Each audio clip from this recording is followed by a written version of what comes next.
ഷഹബാസ് കൊലക്കേസ് പ്രതികൾ SSLC പരീക്ഷ എഴുതിയ വെള്ളിമാടുകുന്നിൽ ജുവനൈൽ ഹോമിലേക്ക് KSU MSF പ്രവർത്തകർ നടത്തിയ മാർച്ചിൽ സംഘർഷം. ജുവനൈൽ ഹോമിന്റെ മതിൽ ചാടിക്കടക്കാൻ ശ്രമിച്ച പ്രവർത്തകരെ പോലീസ് അറസ്റ്റ് ചെയ്ത് നീക്കി.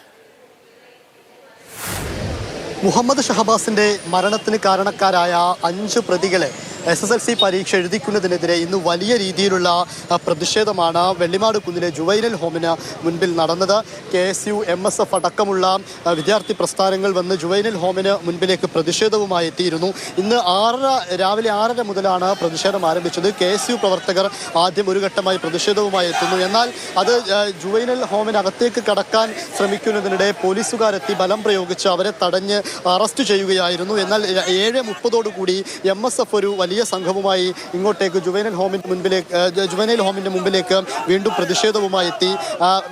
MSFന്റെ സംസ്ഥാന പ്രസിഡന്റ് PK നവാസ് അടക്കമുള്ള നേതാക്കളെ അറസ്റ്റ് ചെയ്ത് നീക്കുകയും ചെയ്തു. പിന്നീട് ഈ KSUവിന്റെയും MSFന്റെയും ഒക്കെ ഈ ചെറിയ സംഘങ്ങളായിട്ടായിരുന്നു പിന്നീട് പ്രതിഷേധക്കാരെത്തിയിരുന്നത്. ജുവൈനൽ ഹോമിന്റെ മതിൽ ചാടിക്കടന്ന് അകത്തേക്ക് കടക്കാനൊക്കെ പലരും ശ്രമം നടത്തിയിരുന്നു. എന്നാൽ അകത്ത് വെച്ച് പലരെയും പിടികൂടി അറസ്റ്റ് ചെയ്യുകയും ചെയ്തു. നവാസ് അടക്കമുള്ളവരെ കരുതൽ തടങ്കലിലുമാണ് വെച്ചിരുന്നത്. പലപ്പോഴും ഈ പ്രതിഷേധം ജുവനൈൽ ഹോമിന്റെ മുൻപിലുള്ള മെയിൻ റോഡിലേക്ക് വന്നതോടെ ചെറിയ രീതിയിലുള്ള ഗതാഗത സ്തംഭനമൊക്കെ ഉണ്ടാവുന്ന സാഹചര്യവും ഉണ്ടായിരുന്നു.